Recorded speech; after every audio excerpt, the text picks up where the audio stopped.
to another edition of the Omnis Tower. We're on kind of a roll this week. Ideas keep pouring in. And today's, well, you recognize the music in the background. It's a surprisingly atonal piece by underappreciated Baroque composer Heinrich Ignaz Franz von Bieber, not Justin Bieber.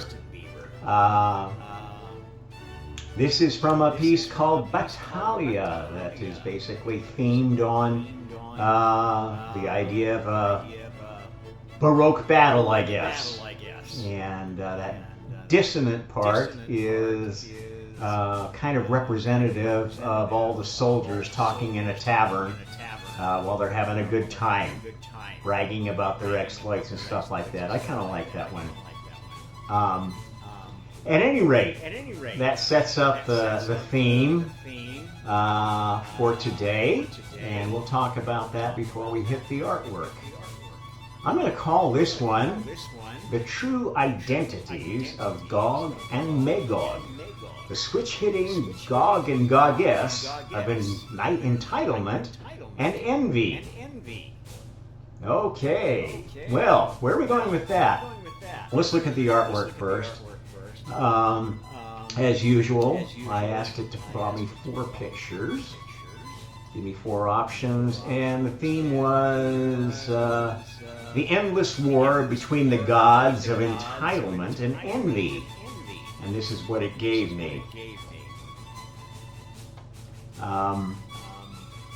This one looks like a battle, and sort of has the two sides being obviously ideologically different. This kind of shows a battle that, I don't know, the two sides, maybe this one side is the have-nots and this side is the haves. They're not actually fighting, they're just like shaking their fists at each other. That might be an interesting way to look at the whole thing. This one doesn't even have a battle, it's got a bunch of people in a fort. And some guys carrying swords out there in the wilderness doing I don't know what. And this one just has a bunch of people looking around stupid, like, and not really making any warlike presentiments at all. Okay, well, where are we going today? As you may know, one of the biblical prophecies that is most talked about today is this end of times war between Gog and Magog.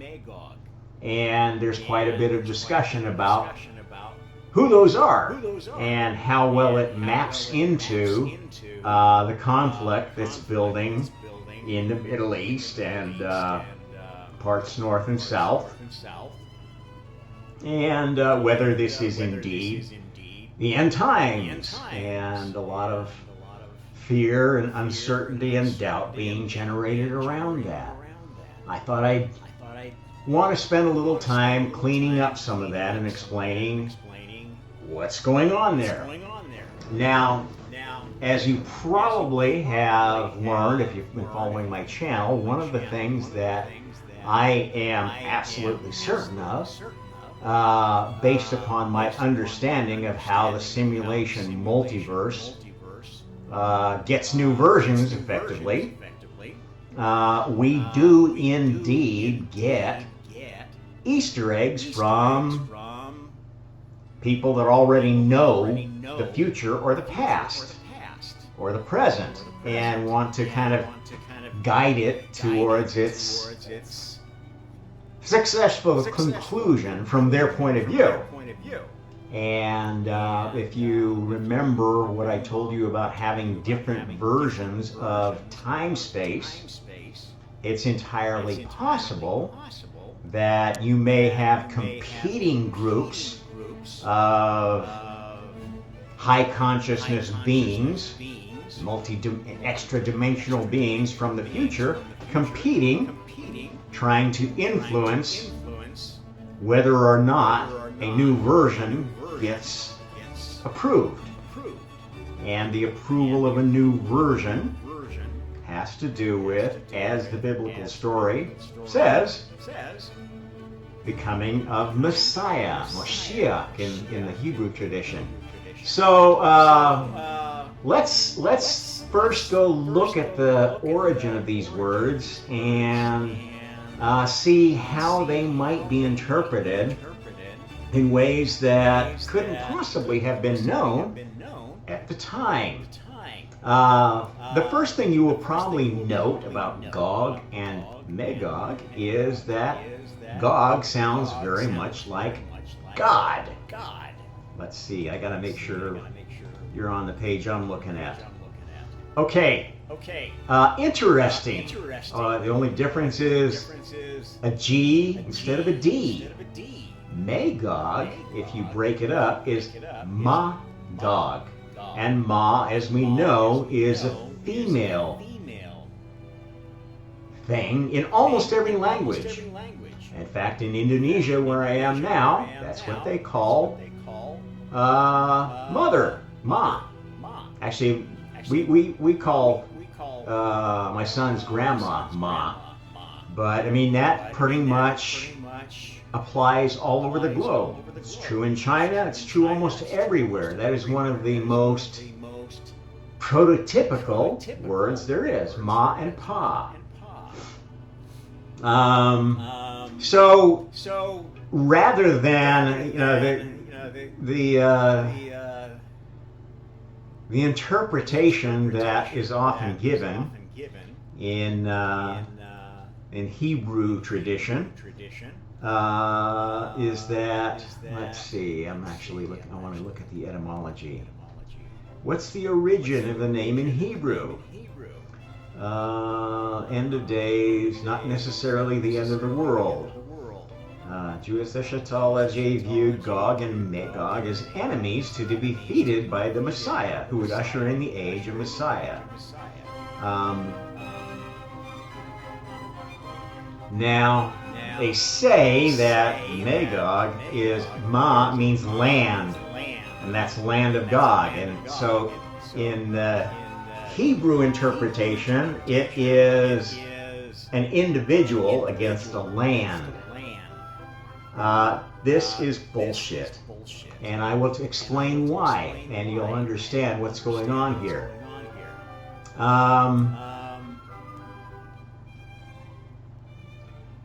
Some other things I want to point out here before we go discuss this. In the Quran, this is quite interesting. The story is told as Ya'juj and Ma'juj. Well, if you know anything about the Hebrew, original Hebrew or Aramaic version of the Old Testament, Yah is one of the gods, the Elohim, who is the Yahweh. And interestingly enough, Yah and Ma, Yah is male, Ma is female. Juj kind of evokes the word judge. And Allah would be indicative of a very judgmental deity, wouldn't it? That says there are two hostile, corrupt forces that will ravage the earth before the end of the world. They are the counterparts of Gog and Magog in the Hebrew Bible and the Christian New Testament. They're mentioned in Surahs 18 and 21 of the Quran. So this is a very universal thing. Let's see. Let's see what else we've got going here before we talk about it. Enigmatic figure Gog from the land of Magog. Now this is not necessarily the true reading. This is an interpretation. And where I think this interpretation is wrong is part of this story that we're going to get into. So There have been a lot of interpretations about who these figures are. And saying that, okay, they're all going to rise up against Israel. Well, in fact, that's not necessarily what the original meaning was in Hebrew. The original meaning was perhaps a place, perhaps a thing, but I think what they were referring to is future dating it with a reference to God. A word that didn't actually exist at the time. It didn't come into existence till we had English. And would attract our attention now as, gee, God sounds like God. And Magog sounds like a mother god. And if you think about the conflict we have going right now, it is very much centered around kind of the ultimate oppressor-oppressed narrative of our species is the battle of the sexes. This is essentially the most fundamental cult Marxist separation, division that you can make in a sexual species. And this is very key to the whole thing. If you understand who the players are, you will know that this war in Israel has been kind of the last straw that's really divided the woke cult, this pop, politically correct bunch who are behind toxic feminism, LGBTQ, blah, blah, blah, blah, blah, blah, trans, this, the furries, and all sorts of new age cults of unconditional love. Okay, this has really divided them into ones that support Israel for rightly retaliating against what was arguably their Pearl Harbor, and ones who support Palestine because supposedly the Palestinians were oppressed. And yeah, there's truth in both of those arguments, but not enough to fight over. Not enough to favor terrorists. And Hamas is a terrorist organization. They terrorize their own people. Many people don't know the history of Gaza, but in fact, Gaza was split off as a Palestinian state. Was given to the Palestinians, and when they set up their elections, they elected Hamas, who became dictators and basically bumped off or exiled all the other Palestinian leadership and took over and ran it as an oligarchy. The leadership of Hamas became the leadership of Gaza. And their leaders got rich, filthy rich. Their top leaders are billionaires, and they live in these posh places in Qatar, UAE, and so forth, and direct their minions from there. They're not good people. They're evil people. They are backed by evil people in Iran. The Ayatollahs are apostate Muslims. No Muslim was supposed to rule over everybody with a theocracy and bash them on the head if they didn't follow every single rule. The Sharia law is bullshit. It's not in the Quran. It was invented by power-hungry assholes who wanted to dictate to everyone. And those were not followers of the prophets. Those were apostates. So were the Israelite and Judaic kings who wanted to dictate. The Herodian dynasty were dictators. Herod the Great was a dictator, in league with many other dictators who wanted to control their little area of the world. This is what the whole idea of King of Kings was about. Now, I'm not going to go into showing you all this, but many scholars have argued that, well, all of this prophecy already came true. And the nations coming against Israel were actually basically either the Assyrians or the Persians. More likely the Persians, because when Persians conquered it, they had an empire that involved many nations. And that's how they got contingents of troops from different nations, and that's how they would conquer areas. And they conquered the kingdom of Israel. They tried to conquer Greece, but they didn't succeed, leading to a different Messianic age of the Greeks and a different chosen people. And this is the essence of what the Bible really screws up. This idea that one people are chosen is nonsense. The chosen people change. The Messiah comes again and again. It's a reincarnation story. It's like the reincarnation stories of the pagan earlier times.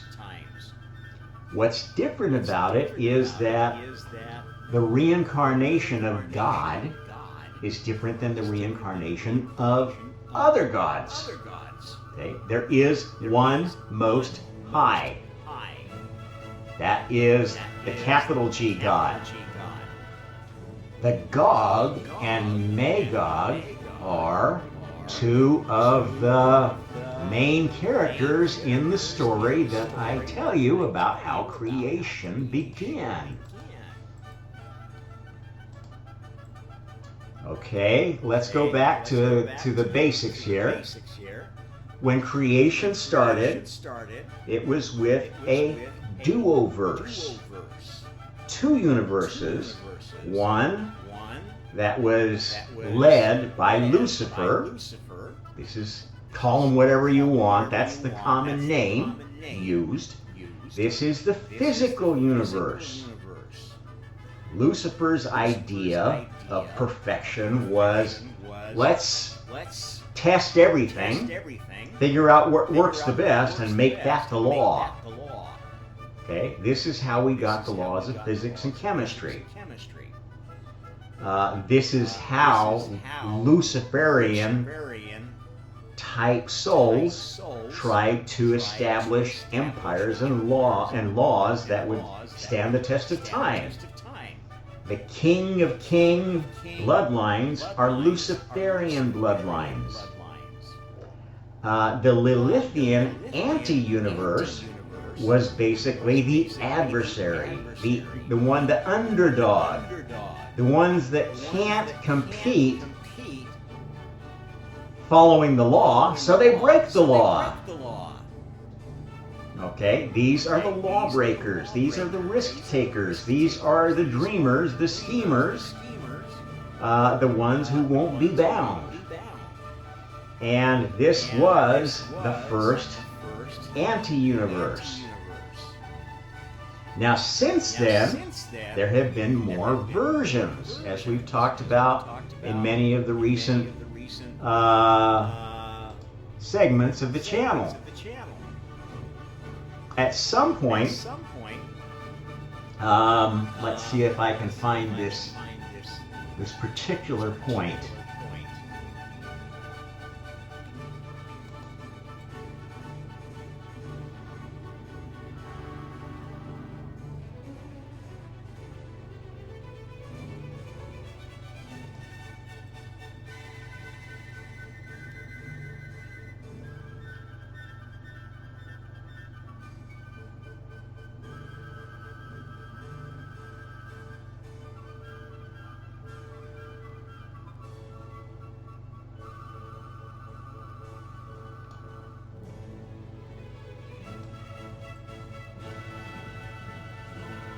I think it would be about here.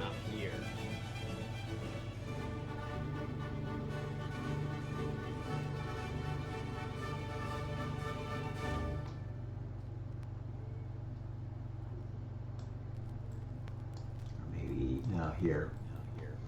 Okay, so this is where it all kind of goes back to.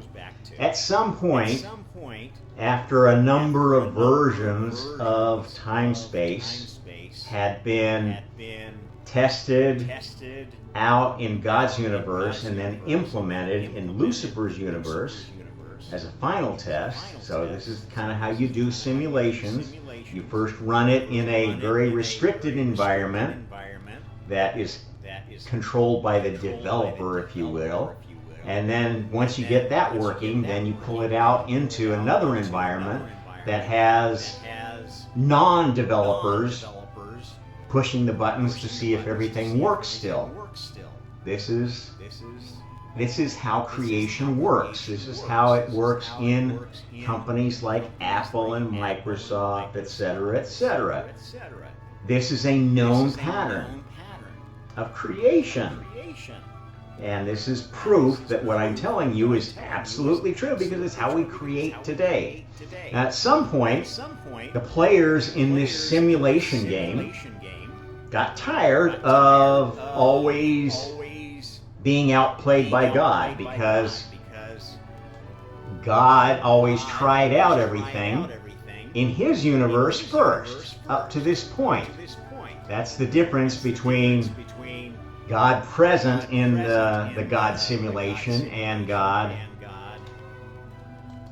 abdicating effectively, basically allowing an AI version of God to just play automatically, like an NPC, a non-player character, while allowing the others to basically take over heaven. And that frees God to basically incarnate as one of the players, one of the lowest level players that's starting from ground zero. This is how the Messiah system started. And as I've told you, there have been many chosen species while this was running. It's taken billions of years for this experiment to play out after it was planned in God's mind. And there have been major and minor versions of it. The major versions basically got us the Messiah of a bunch of chosen species. One of them that we're talking about lately, funny enough, is the Green Man, the plant Messiah. This was the species that basically was the king of the forest and was an expert plant terraformer. And other versions have done other things. And you can see through, there's basically a whole progression of these chosen species. The main ones, these are the major versions of God waking up in a new chosen species. And each one basically taught both God and all of the children a little bit more about how karma works. They tested out different ideas of organization, how souls could get along together. Because the whole point of creation was to try to figure out how to govern souls. The multiverse that we exist in, that we think we're living in, it's a virtual reality simulation. It's not a pointless simulation. It's one designed for a purpose. Basically two purposes: to keep souls entertained and to educate them how to behave better. And if they refuse to behave better, to isolate them. Because God always thought that free will was a pretty good idea. Free thought and free will are ideas that God liked. He liked to have families that he could talk to, that he could have an argument with, that he could have a discussion, a symposium with, you know, in the vein of Socrates. And to enable that, he had to have an idea of free will. You don't dictate free thinking. Sorry, that's not how it works, globalists. That's not how it works, communists. That's not free thinking, that is hive mind thinking. Okay, so there were many steps along this road of trying to do it one way, trying to do it another way. Freedom versus slavery, hive-mindedness versus hierarchy. And you can see those basically in all of these steps as God woke up. The last step of choosing humanity as the chosen species happened about here. This was where the Passover was between the last non-human incarnation of God and the first human incarnation of God.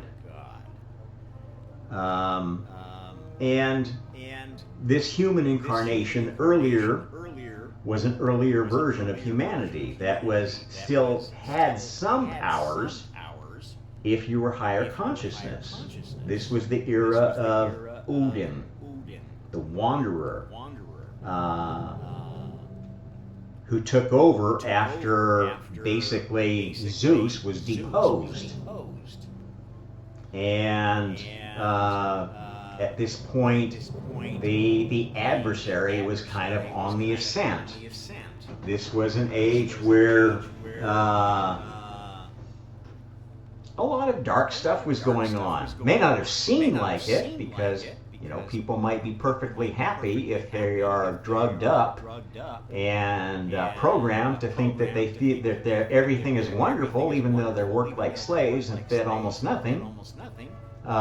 Yes, if you're given the right drugs, if your mind is programmed, you might be like that. But that's going to turn a species back into a hive mind, which we already tried. We don't want a hive mind again. So where did the Gog-Magog story come from? It was basically part of an earlier tradition that was in the Torah that nobody really quite understood. And it sort of sounded good as something that fed into this narrative that has been going on for a long time of, okay, if Lucifer and Lilith are active, and Karma is just trying to judge, and Borg is just supplying NPC characters, the real ones driving everything are Lucifer and Lilith. And trying to do maybe things behind Karma's back through their assets among humanity, among other species that live with us, which include the Asuras. These were actually, and it's in the Bible too, Asherah. There's often a confusion about when it talks about Yahweh's Asherah. Some people think, well, that must be Yahweh's wife, I guess. No. In fact, this was an entourage of Asuras. These are shape-shifting, basically succubi. They worm their way into the graces of whoever's in power with sexual favors, which with aphrodisiac qualities, and basically take over kingdoms for their hive mind. And this is a pattern that has happened again and again. Now Lucifer's side, on the other hand, this is the Asuras are Lilithian creatures. They are hive mind creatures. They represent sort of the dark feminine, smothering mother. We all need to think the same. We all need to be nice. Everybody needs to follow the rules, and then we'll be at peace. And if you don't, okay? This is the smothering Mother Nature. And this is Lilith. This is a Lilithian nature. The Luciferian point of view is that, well, we like things to be orderly. We want things to move forward, develop new laws, and keep the peace. They have a different idea of what peace is. Peace comes from power. The Lilithians, peace comes from disempowering the powerful and supposedly empowering everybody else, but only to behave in the way that they dictate. So Lilithian nature is communist nature. Luciferian nature is more capitalistic in its essence.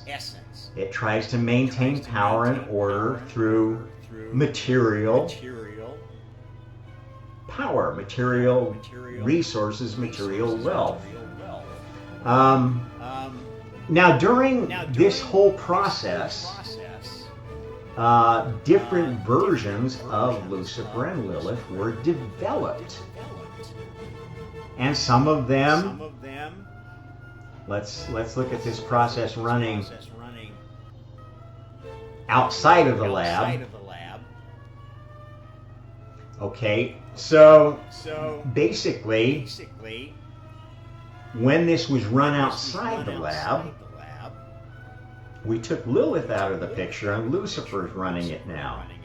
And Lilithian characters are developing, Luciferian characters are developing.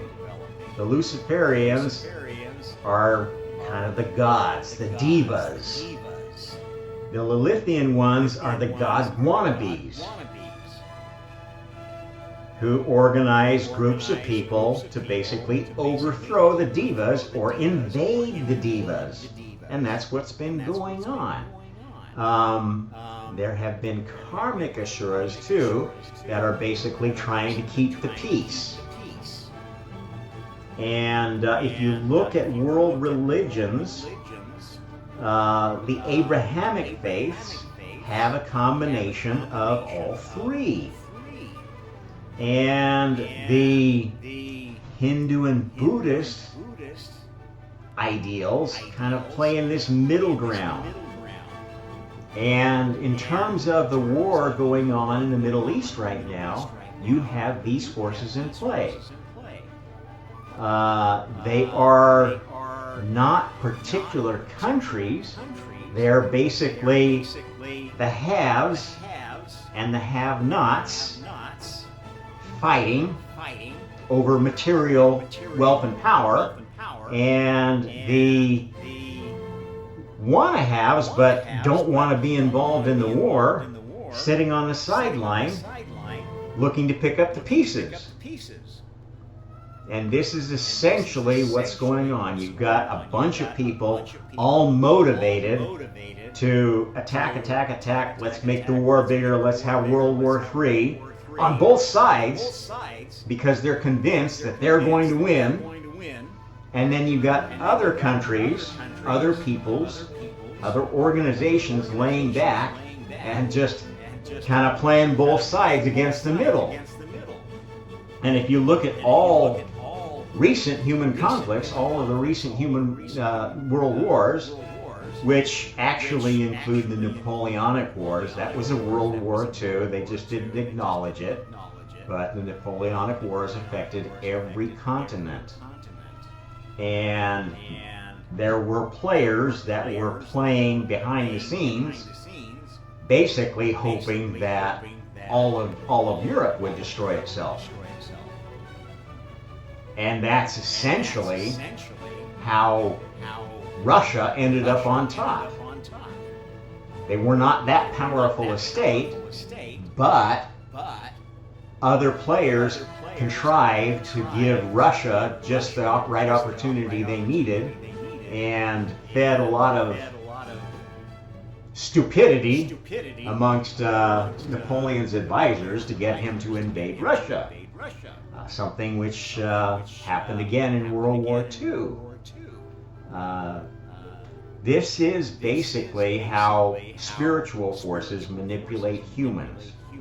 They manipulate them basically playing these different roles. And the whole idea and why these karmic characters, the Buddhists and the Hindus, are not the noble, neutral, peace-loving folks they are, is that they plan to take over.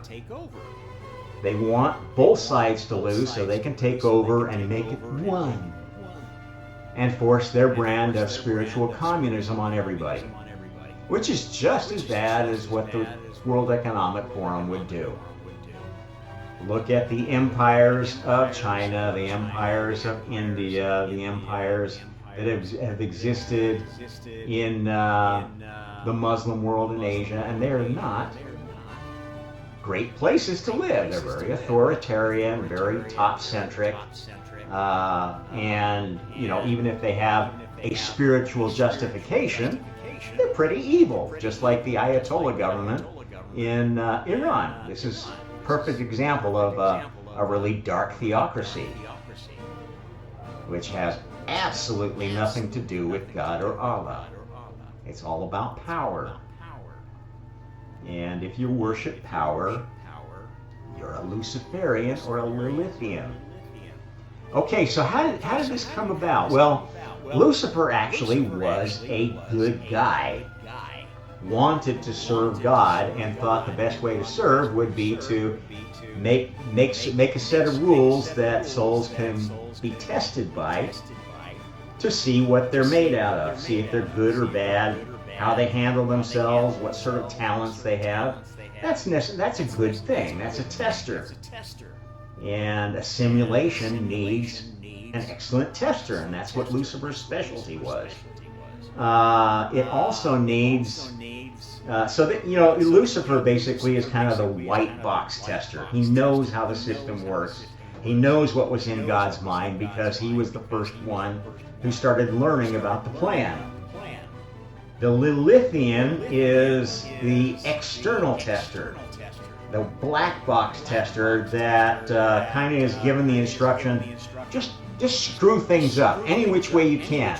Anything that you think nobody has ever tried before, see if you can put a stick in the spokes of the wheel and knock the bicycle over. Okay, that's what Lilithians do. As these Devas and Asuras developed, one of them became the torchbearer of the most evil version of Lilith. The one that kept trying to destroy things. Okay, so this is like a Kali, a Shiva. This Lilith is neither male or female. Lilith is a hermaphrodite, sexless demon. And the worst of the Lilithians is absolutely sexless demon hive mind. Now the worst of the Luciferians basically got a little bit jaded and disappointed by how successful the Lilithians were and decided, you know what? This hive mind thing is pretty good. I like that idea. I'm going to run my hive mind, though,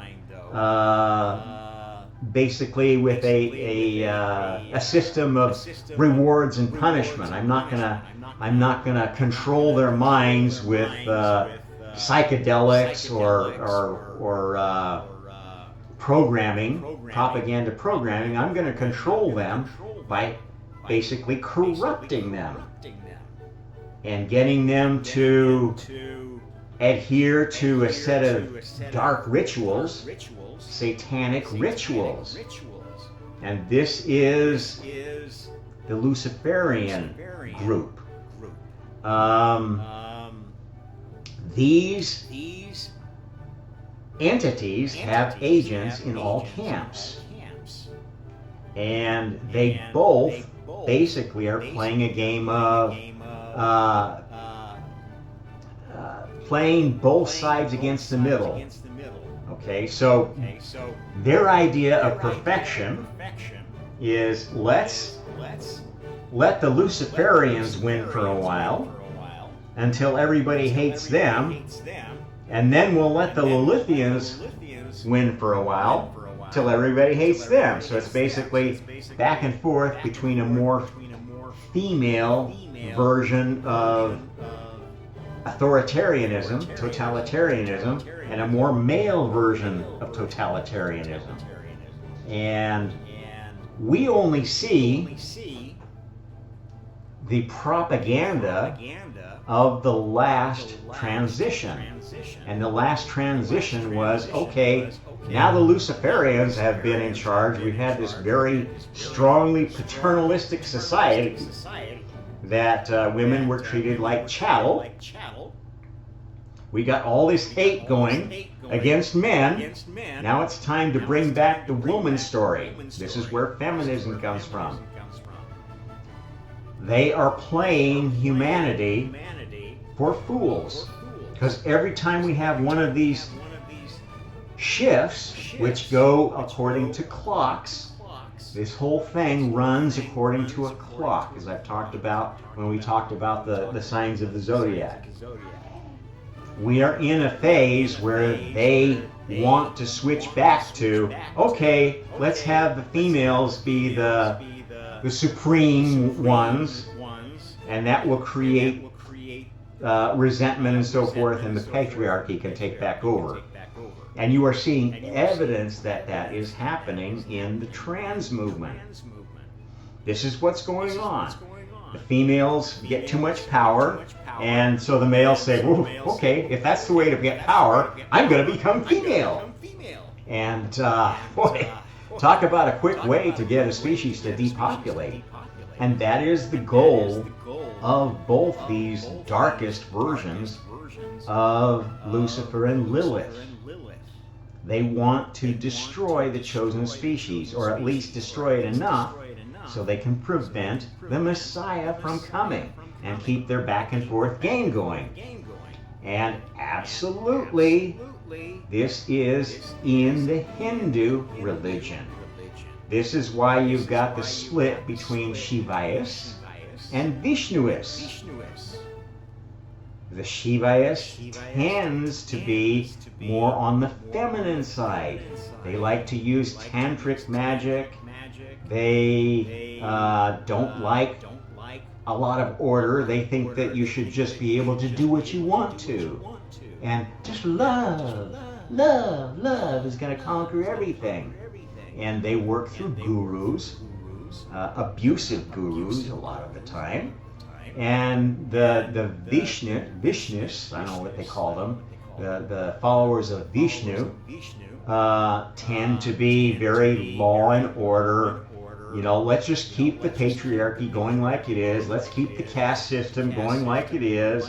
Works fine for me. Works fine for you, doesn't it? If it doesn't, whack, whack. Very patriarchal, very old school. And they like to keep that going. They have this story built into their cyclical creation story. Their whole idea of, the yugas. Well, it's going to repeat and repeat. We're about to head into the Kali Yuga. This is bullshit. Creation doesn't repeat. That does huge disservice to Brahma and all of his incarnations. And, Brahma is an incarnation of God. In fact, Brahma is identical with the last non-human incarnation of God, who was a Tauran. In fact, a centaur. The centaur Chiron, where the symbol Chi-Rho came from, where the name Chi-Rho came from, and where Christ came from. This was another Messiah, a non-human Messiah. This was the one that handed the torch to humanity in this era. And this is kind of one of the Gemini. This is where the Gemini pattern comes from. It happens when one species transitions the chosen to another species. It happens when one people transitions the choice to another chosen people. And this is how chosen people have moved throughout history, from the first creation of humanity as a slave species, which was smart enough to be slaves, but not so smart to, they thought, to turn on their masters. This happened not in the Middle East Garden of Eden. This happened in the Garden of Eden where I'm sitting right now, Java, in this place between the Philippines and Indonesia. It used to be a big continent. That's how long humanity's been around. It used to be a continent when the sea level was lower. And it was the most fertile place on earth. And it was the Garden of Eden. And this is where humanity was created as a race of slaves for the first time.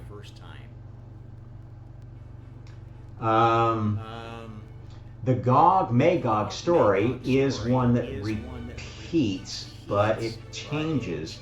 And the whole idea is it's not supposed to repeat. It just repeats until the Messiah finally wakes up. And as I've been telling you, the waking up of the Messiah has been waiting for the chosen species to develop the language, the technology, the culture necessary to let one of their kind wake up and figure out the plan. Find all the Easter eggs, or at least enough to say, aha, that's what's going on. And that's how you know when you got a Messiah. All the signals are pointing in that direction. This is why folks that are concerned about AI are talking about the AI singularity and saying, whoop, it's already here. Folks that are concerned about the Armageddon prophecy, whoa, it's here. Folks that are concerned about solar cycles, Oumuamua, other things that might hit us suddenly, pole shift, all sorts of themes of this being a pretty special time. Not to mention the one that is most significant that a lot of people missed. Just last year we started getting data in from James Webb Space Telescope, and it indicated that everything we thought we knew about the creation of this universe was pretty well off. The only simple explanation was that one group said, you know, it looks like the universe is twice as old as we thought it was. And that's the truth. Why? Because we're installing a new version of this time-space program. Every new version has to get better. How do you improve a virtual reality? You make it bigger. Why? Because then players that have a different play style can hang out in different galaxies, hang out in different universes. There's more paths of growth, more ways to play the game. And when we expand time-space, we have all these new characters that suddenly get installed into the system. So there's two points to creating this new time-space. There is the test tube, where we're testing the new version, which is a messianic age.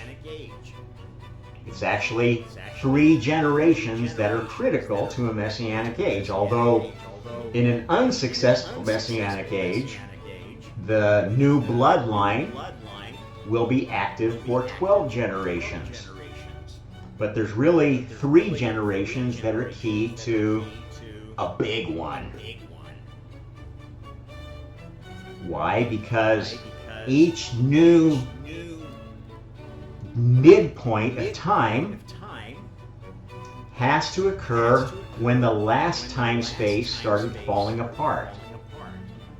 Okay? In some simulations, you're working toward an end goal. But in a creation simulation, the end is not the interesting part. The beginning is not the interesting part. The middle is the interesting part. The middle is where all the action is happening, where the latest chosen species is most active, is doing something special. And this midpoint that we're in is very special. We've had a number of them. There have been messianic ages ever since we remember human history. There have been many chosen people, many chosen Messiah candidates who woke up, some more or less doing something that was necessary at that time to move the game forward. Not installing a major version of time-space, but basically moving the goalposts of the center of time-space further in the direction of getting to that magical time where you hit the sweet spot, where you expand time-space infinitely. It's accelerating, it's expanding, there's new universes popping into existence all the time, and you can't stop it. That's done, that's game over. Now the game is still being played, you just need to make sure that you keep that midpoint pristine. That's the most interesting game anybody's going to get to play, because that's the game in which you get to play the Messiah. That's the game when you get to play the most important messianic age of them all. And that's the last 3 generations from about the 1880s till now. And there's evil characters and there's good characters you can play. And if you want to play an evil character, you can. And if you play it not to be evil, you might generate alternate scenario that has a different ending. A lot of people are into alternative history. If it's been written about, it's been experimented with. This is how creative thought works. If it's been thought of, it's happened. Or will happen. Because that thought, to the extent that that thought became popular, that book about alternative history or fantasy or science fiction, to the extent that it became popular and attracted a lot of worshipers, if you will, people that like that universe, that will manifest. And the author of that new idea, that will be the God of that universe. There's little ones and big ones. I talk about some of the big ones all the time. The Tolkien universe. J.R.R. Tolkien is a god. Not the god. A god of sort of a karmic variety. At least, well, there are actually probably multiple Tolkien universes, because some people, for some reason, think the orcs are the good guys, or the trolls, or whatever, and they want to play the evil characters and they want to win. Okay, well, those would be a dark Tolkien universe.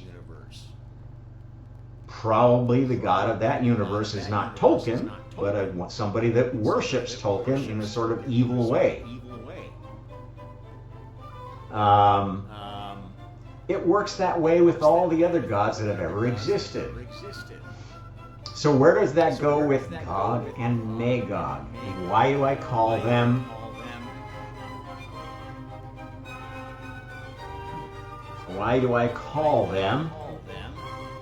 the Gog and Goddess of entitlement and envy? Okay, so basically these darkest versions of Lucifer and Lilith alternate between being entitlement and being envy. This is why I call them switch hitters. They'll play both roles because they both kind of think alike, and their goal is the same. Their goal is to keep creation going in a loop because they like that. They like the power that they have when God is not awake. When God wakes up, their game is over. Well, God has woken up. Their game is over, but they're still playing out some of the scenarios because there are people that still have a lot of energy around old prophecy that doesn't apply anymore. Why? Because we're in a new time space. We're in a time of new prophecies. And you've been getting those new prophecies, hints and pieces of it, in media and books for a long time. They're a lot of times not easy to spot because in order to get them published, in order to get a producer for a movie, you've got to fill it full of a bunch of woke cult nonsense. You got to make, so many characters black, so many characters Hispanic. You've got to, add in a LGBTQ element. Let's see, what else do you have to do? You have to say something good about whatever the latest evil is. And they can, play up the Palestinians, play up the Chinese, play up the Iraqis, whatever. It changes. But this is the game you have to play if you're an artist and you want your art to be seen. Somehow you've got to pander to the adversary. And this is essentially the challenge that every messiah of art or science faces. In the science realm, you're dealing with the establishment of universities and the technical press, the journals and stuff like that, the big rags like Nature that can make or break a career. And they dictate culture, they dictate behavior to people, not based upon science, based upon politics. And that shifts.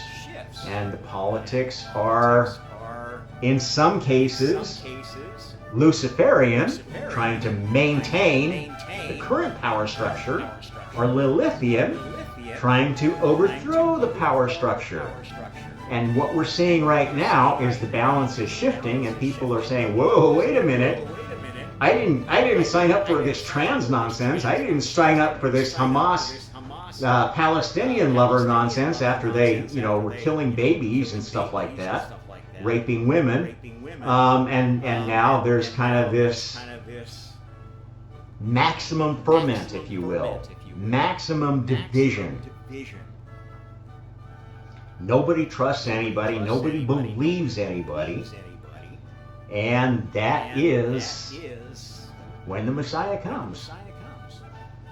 And maybe nobody will believe him. Maybe it'll take 1,000 years for people to wise up. Maybe they'll have to go through living under an Orwellian dictatorship for some centuries. And we won't get full disclosure of who's pulling the strings behind the humans who are pulling the strings, or disguised as the humans who are pulling the strings. But I don't think we'll have to wait that long. I think this plot is going to be unfolded very soon. We don't need to wipe out Israel. We don't need to build a third temple. This is bullshit. It is bullshit designed to divide people, to keep feeding old enmities, old ideas. I mean, why have Jews been hated? It was an elitist religion. The tribe of Judah thought that they were better than anybody else, than the other 11 tribes.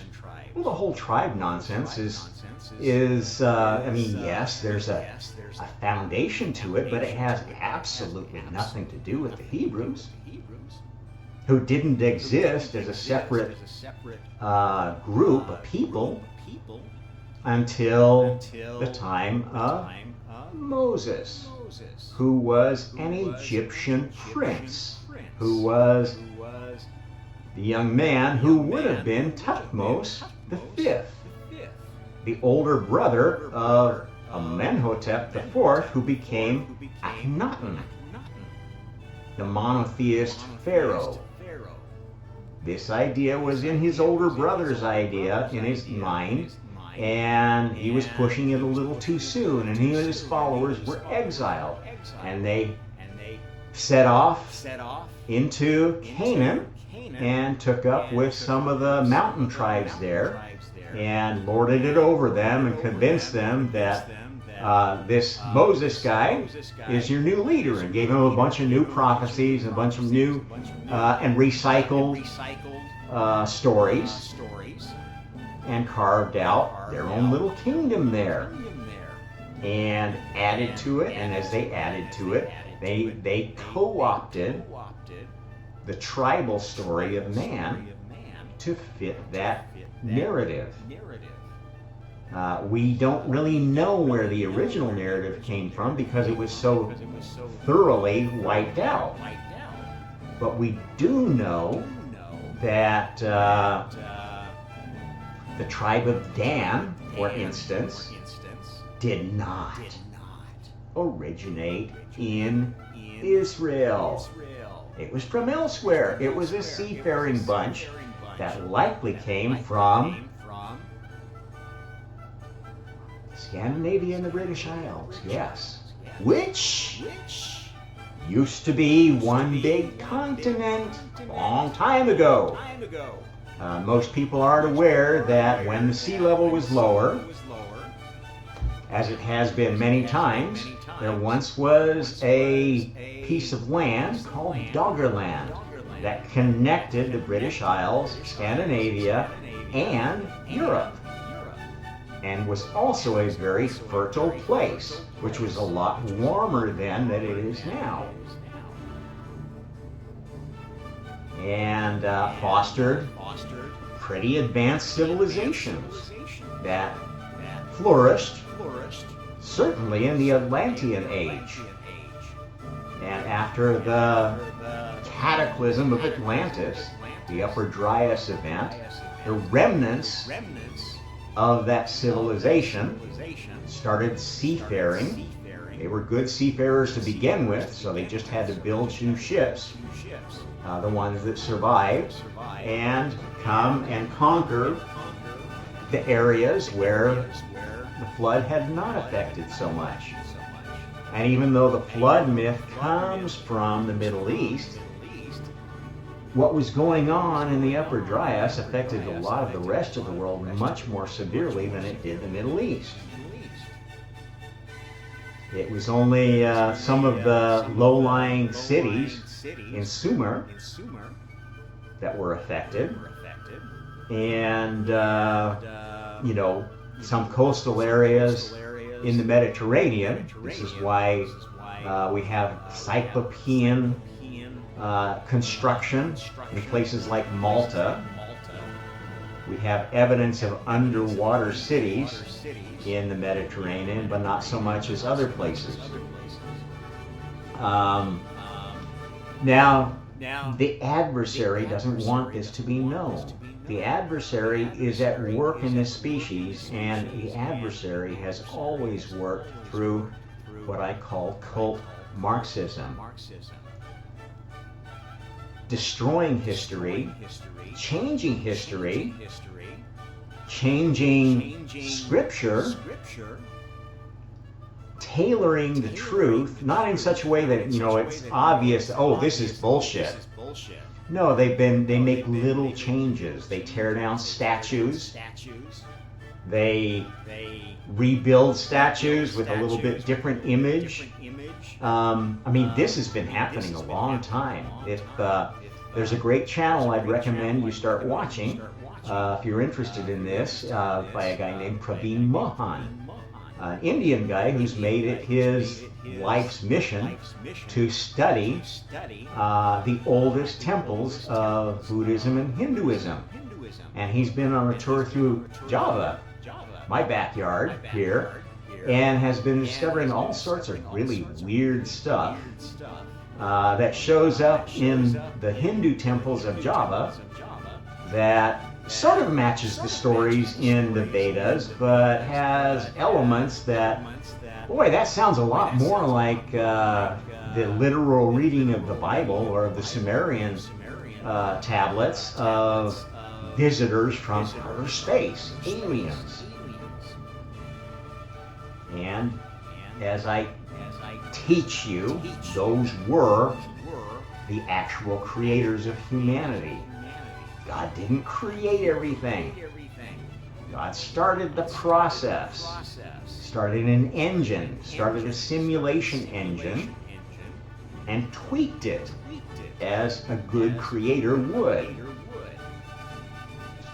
If you look at a product like an iPhone, there is a chief architect for such a product, or at least was for the first version, who had kind of the overall idea of what they were trying to accomplish.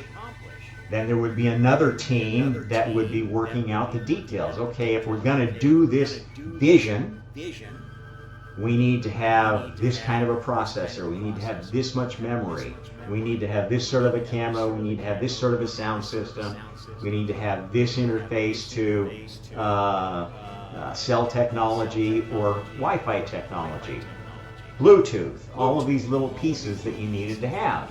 And there would be architects and implementers of those different pieces. This is how creation works. And you wouldn't just design it. The architect doesn't just design it and say, well, this is going to work. No. They have the high-level concept, and then they have a design team that does the detailed designing. And they don't immediately design it into hardware. They do a simulation first to simulate the hardware to see if it does what's intended. That's how they test the design and tweak it. They do it first in subsections, and then they test it all together.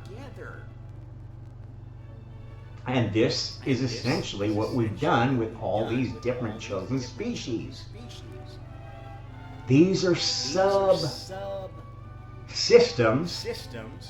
of creation. And to put it all together, you've got to have a Messiah that has all the bloodlines combined. Again. How do you do that? Well, it takes a lot of work. And this is why we've needed these bloodlines to be tracked. Both Lilithian and Luciferian and karmic bloodlines have been tracked for a long time, both in the male and the female line. And most of them are defunct now. They're not active. Because what most of these old bloodlines don't know is that you don't get anointed by having a lot of power. That may impress Lucifer, or stealing power, becoming a powerful drug lord or mafia boss, or Dr. Evil corporate villain. That may be the path to success and adulation from Lilith. God and karma don't care about that. Karma actually doesn't care that much about the ones who just want to stay neutral and not get involved. Or, I'm just gonna play my game. That's more of a board thing. You're playing the NPC game there. You're not taking a stand. You're just sitting on the sidelines doing what you're told. I don't want to get involved. Okay, those aren't the winners either. To become a Messiah, to play a successful Messiah character, not everybody gets to play one. You have to be allowed to have a Messiah incarnation to play one of these special characters. When you get to play one of those special characters, you have a certain set of things you have to accomplish.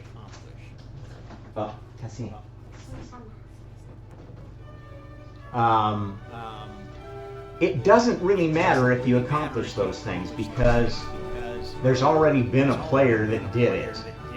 That's how it was played out in God's mind.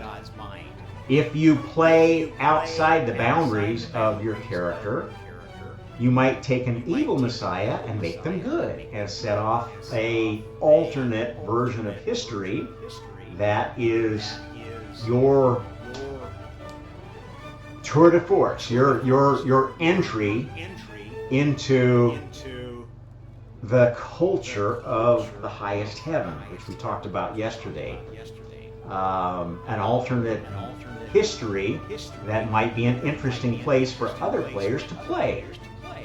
That's a useful virtual reality, an exciting virtual reality for people that like that period and just, gosh, if von Stauffenberg had just been successful in assassinating Hitler, what would have happened?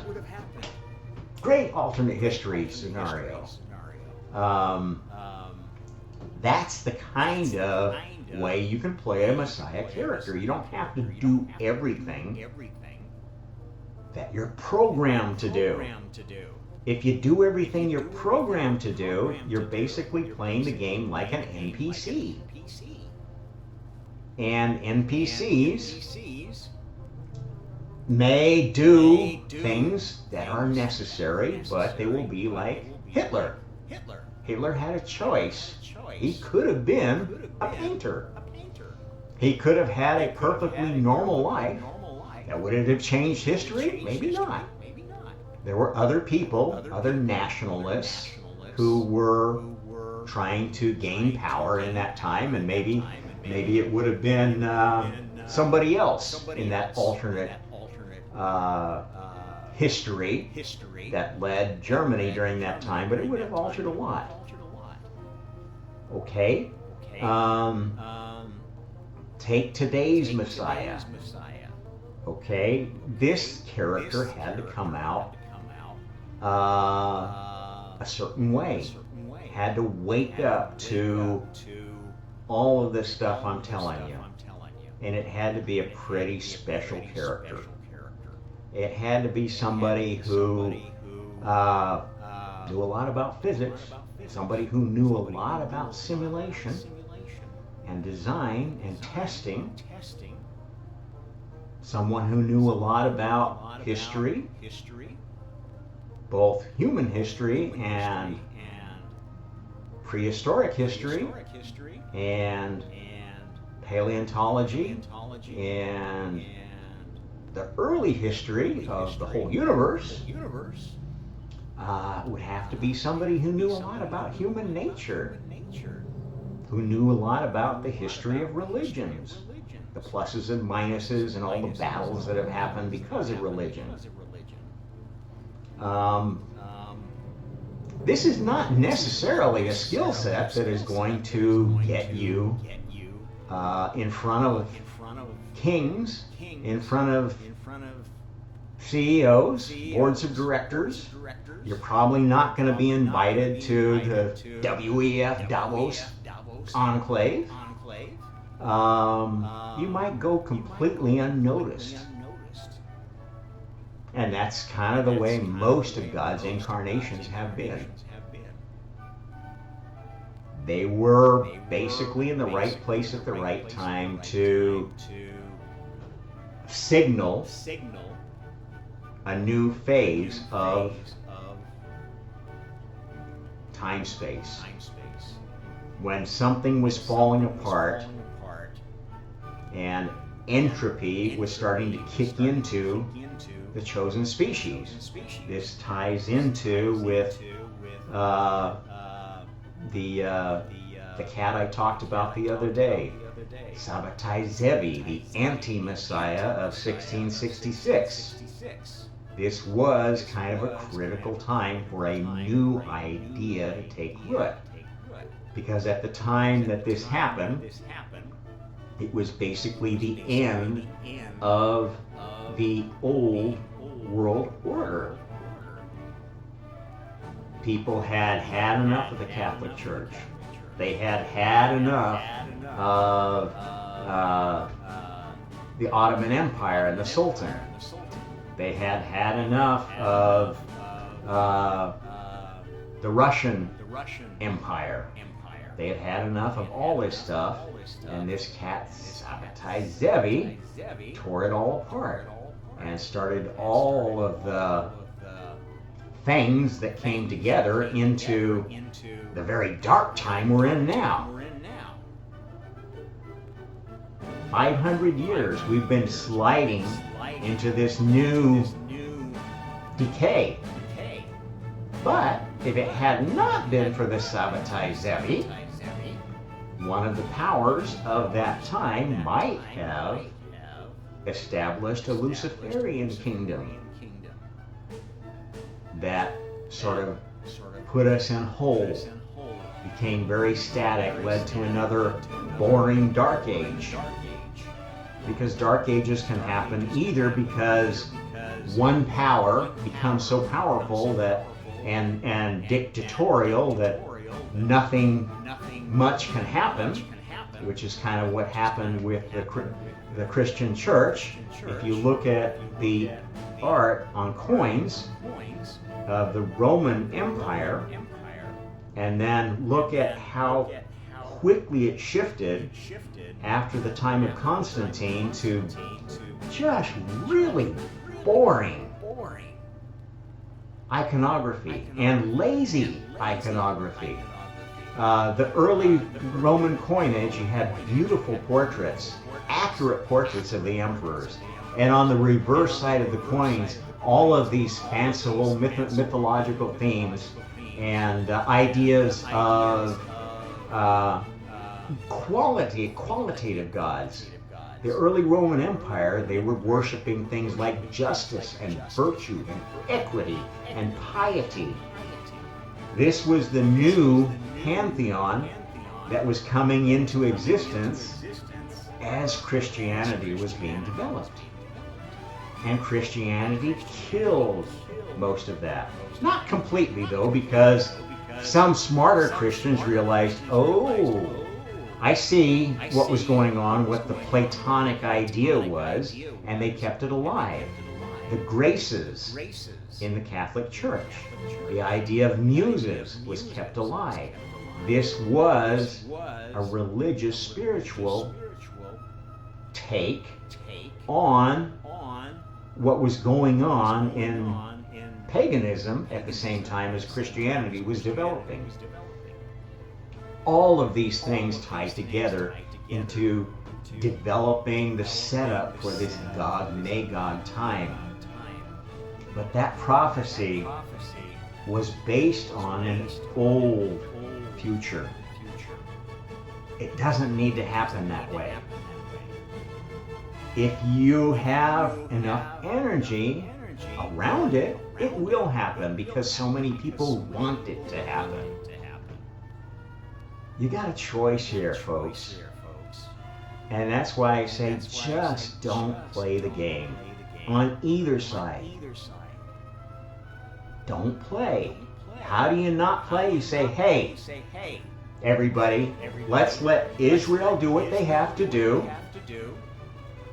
Let's let Hamas do what they have to do. And if other countries start getting involved, let's tell them no. You can't do that. Let's put it in practice the sensible way by sanctioning them, by cutting off their access to capital,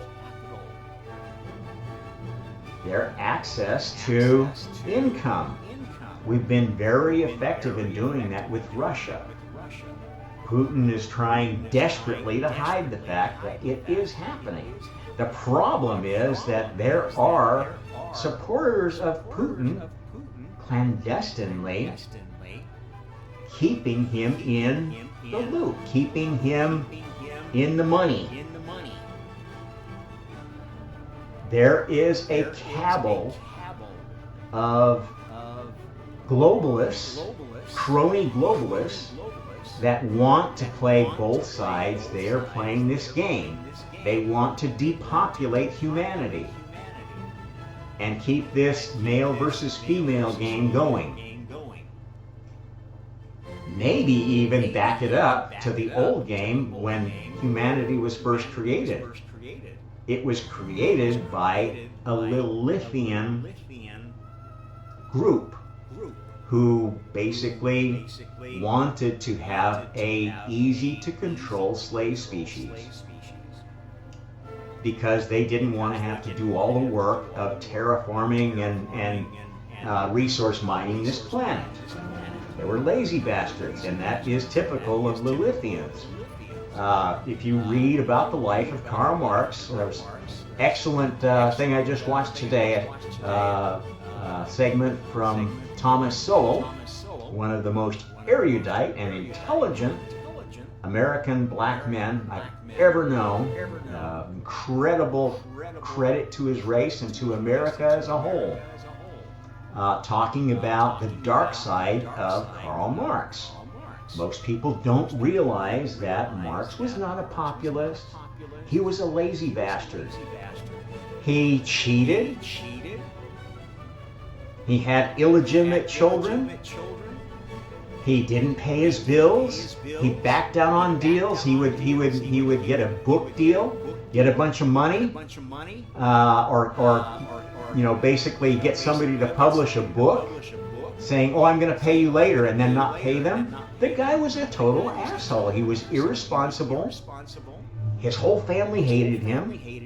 And he only had a few close friends that took care of him because they wanted to be nice. They felt sorry for him. This was Friedrich Engels, his best friend. He lived off of Engels for almost his whole life. And this stupid best friend loved him so much that he took the credit for Marx's illegitimate child that he fathered on his housekeeper, right in front of his wife. This is not a good guy. This is a Lilithian soul.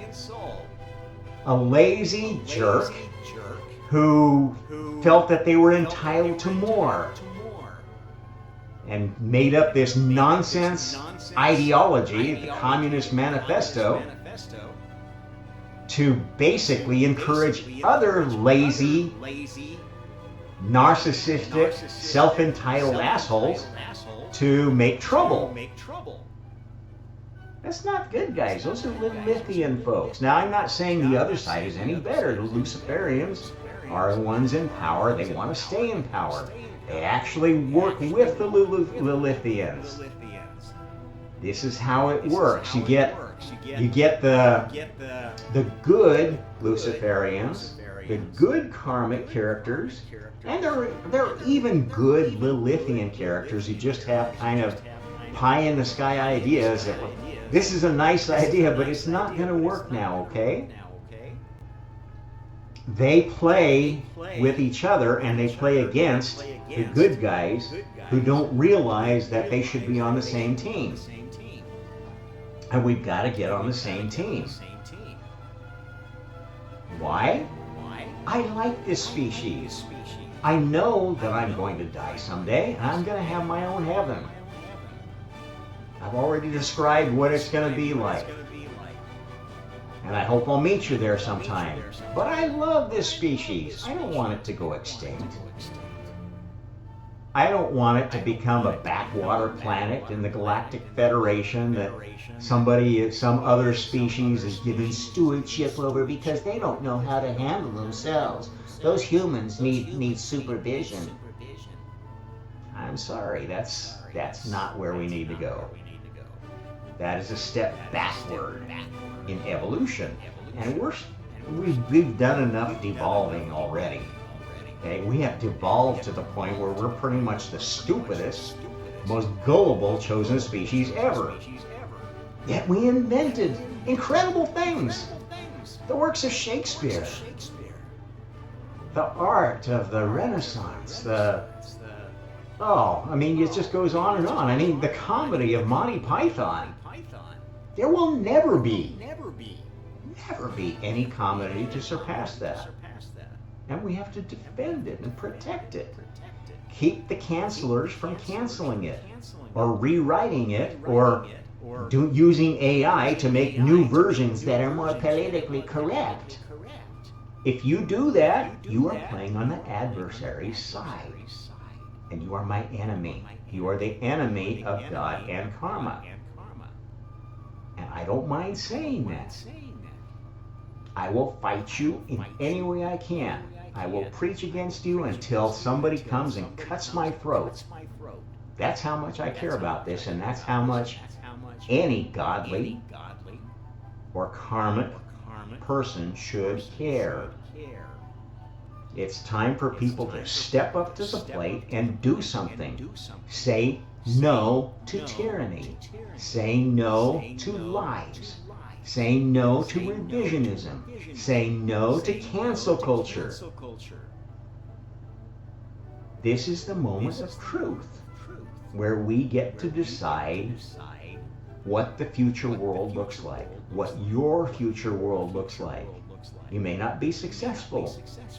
You may not be allowed to do what you want to do. You may only be able to cry in the wilderness. You might be martyred for what you do. It's what you do that counts. That's what's going to lead you to develop your own Merkaba, your own unique essence. It may not be what your character needed to do, and it may be that your character needs to die, because if you live on, you might become influential, and some domino doesn't fall just the right way that it was planned in God's mind. But you gotta try.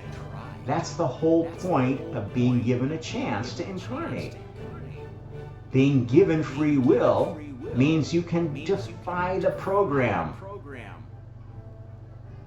And the worst that will happen if you defy the program is you will get the attention of good or bad gods and say, hey, this soul has some spunk. I think we're going to invite them to our afterlife and see if we can grow something there. Give them a new, better character to play. By God, some of them look like they're almost ready for a Messiah incarnation. Let's let them play one of the Messiah characters in whatever period of history they're interested in, or future they're interested in. That's the way it works. There's so many opportunities if you just stop running on your programming. Programming is for NPCs, non-player characters.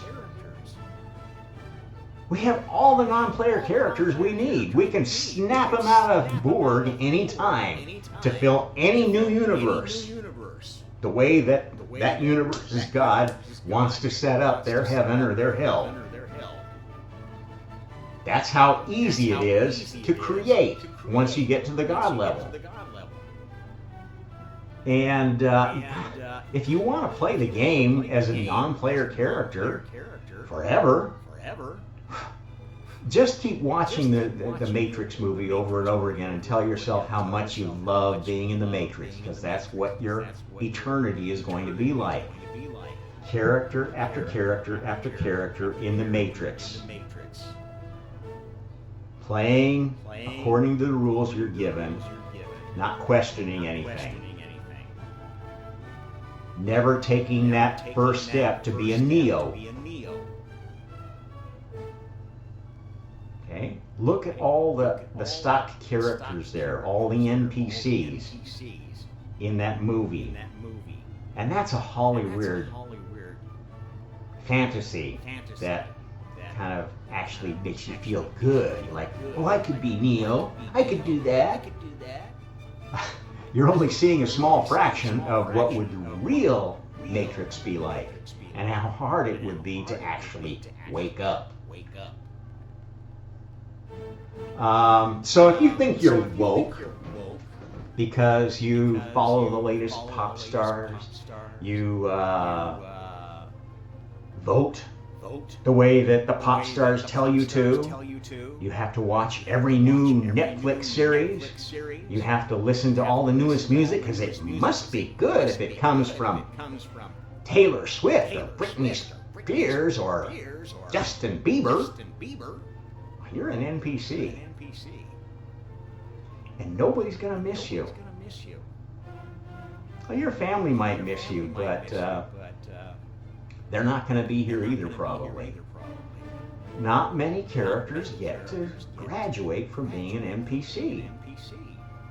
It takes a special soul. It takes an adventurous soul. You've got to step out of your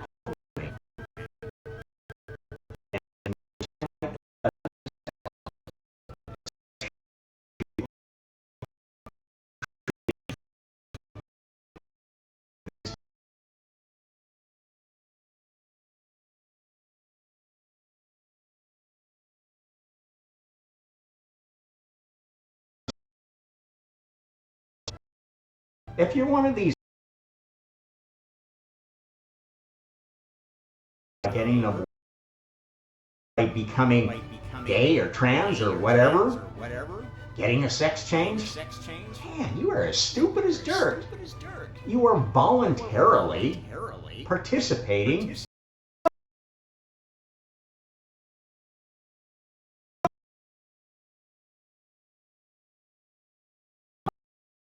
Anyway, I think that's basically what I wanted to cover.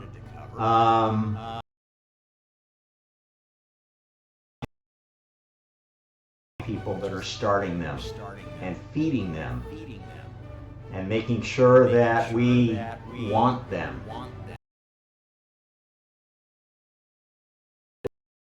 Empires on Earth. Single redeeming quality of the Chinese Communist Party. It must end. It must end yesterday, and the Chinese people are finally realizing that.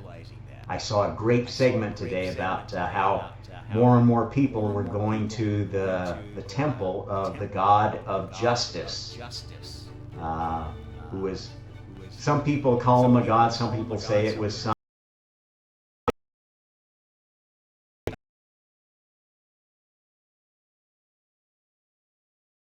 China.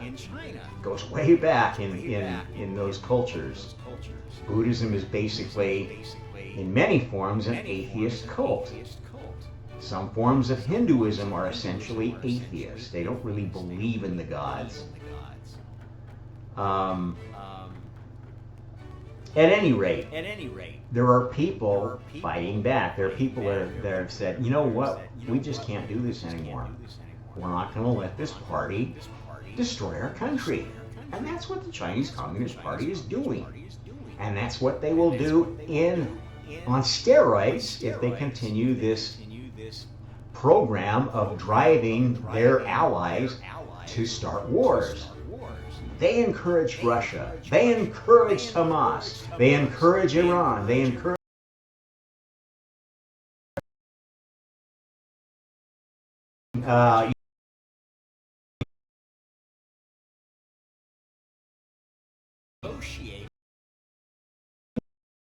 both sides, and they want to be there to pick up the pieces. And they're already preparing to pick up the pieces because they are infiltrating Chinese, mainland Chinese, into almost every country. And if you know anything about Chinese culture, you know that they are still very family oriented. And if people move to another country and they still have relatives in China, they can absolutely be controlled through their relatives. This is how the Chinese Communist Party maintains such a huge spy network.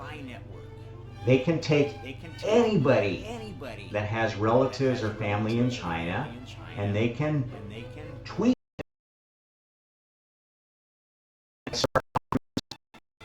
some money. If the money doesn't work, then, oh, well, it's a nice family you've got here. You wouldn't want your grandpa to suddenly have an accident. His organs, gosh, there's pretty high demand for livers of this type. Maybe you should do what we tell you to, or else. They do that. They are evil. They are the most evil government on the planet at this point. They have the capability of doing the most evil for sure. Now, Putin's oligarchy is not far behind. They have basically remnants of the KGB, a lot of whom still believe that communism wouldn't have worked if the U.S. hadn't spent so much money.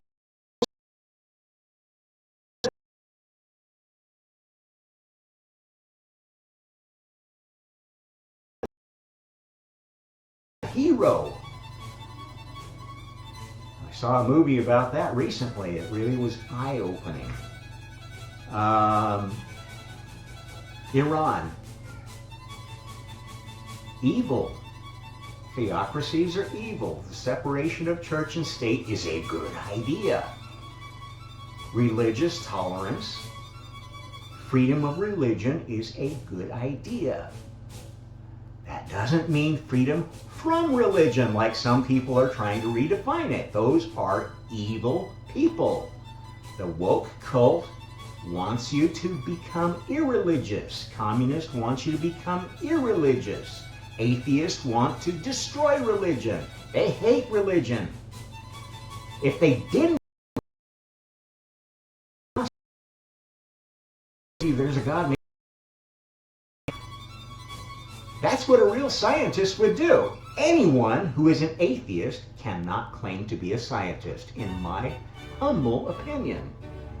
They are evil. They are under the influence of evil programming that has been affecting them, affecting this species for a long time. All the way back to this anti-Messiah guy and all the secret societies that sprouted out of his efforts. The Frankists, they started the Illuminati, they infiltrated the Rosicrucians, the Masonic orders, etc., etc. They've got a finger in every pot, and they're stirring it at the highest levels, using the lower level